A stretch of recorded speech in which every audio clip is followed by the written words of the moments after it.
Pinaglaruan ng ating national team ng Lithuania. Nakakahiya, sobrang laki ng kalamangan. Di kayang tapatan ng gilas ang tangkad ng kalaban. Dinadakdakan lang ang ating mga undersized bigs. Simula na nga ang FIBA World Cup sa men's under 17. Masusubukan nga kagad ang ating gilas team kung saan una nilang makakaharap sa group stage ang Lithuania. Kasama din nga natin sa group na ito ang Spain at Puerto Rico. Kaya sobrang underdog ngayon ang ating pambato. Nabawasan pa ng pwersa ang ating under 17 team kung saan hindi nga makakapaglaro si Kiefer Alas. Isa sa mga star player ng kupunan na ito dahil sa kanyang injury sa tuhod. Kaya sa inilabas na power rankings ng FIBA ay panghuli tayo sa listahan. Kaya tingnan natin kung kakayanin ba ng ating Gilas under 17 team ang mga malalakas na kupunan na makakalaban nila sa competition na ito. First quarter ay nakapagdunk agad itong Lithuania sa kanilang unang field goal sa laro. Pero agad naman ngang nakasagot si Diaw sa kabila sa kanyang mid-range shot. Maaga ngang nakontrol ng mga nakaputi ang laro kung saan hirap ngang makakuha ng basket ang Gilas. Biglang arangkada ngang opensa ng Lithuania papasok ang halfway mark kung saan umabot na sa double digit ang kanilang lamang after ng layup ni Urbunas. Pero after nga nito ay nagkaroon ng 5-0 counter ang ating national team mula sa tres ni Morales at basket sa ilalim ni Bondaha. Baba sa 6 points ang kanilang hinahabol pero bumawi din nga kaagad ng run ng Lithuania para ibalik sa double digit ang kanilang lamang. Gandang drive sa basket ni Amos para ibaba sa 10 points ang kanilang hinahabol after ng opening frame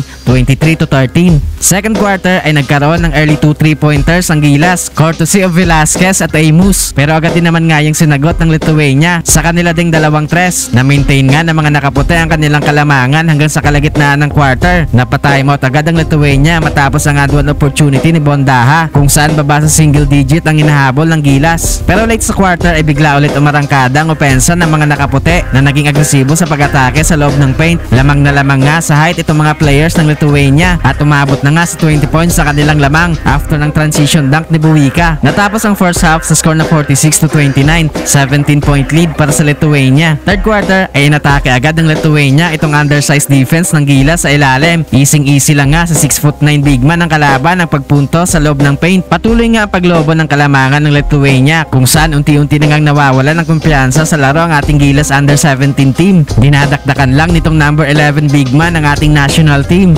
Late sa quarter ay parang pinaglalaroan na lang ng Lithuania ang Gilas Pilipinas. Hindi nga nila kayang tapatan ang mga matatangkad ng kalaban. Patuloy din nga pagpasok ng kanilang mga outside shots. Umaasa na lang nga sa individual contribution itong Gilas at wala ng mga team plays. Natapos ang third frame sa score na 81-36. Tambak malala ang ating national team. Fourth quarter ay same pa rin ang mga kaganapan kung saan patuloy ang pagdomina ng Lithuania offensively. Final score na lang nga ang hinihintay ng lahat sa game na ito dahil sa sobrang laki ng kalamangan ng kalaban. Na-posterize pa ni Urbunas sa Amos in transition para sa exclamation point patapos ang laro. Kaya sa huli nga ipanalo ang under 17 team ng Lithuania. Susunod ngang makakalaban ng Gilas sa Young Spain bukas.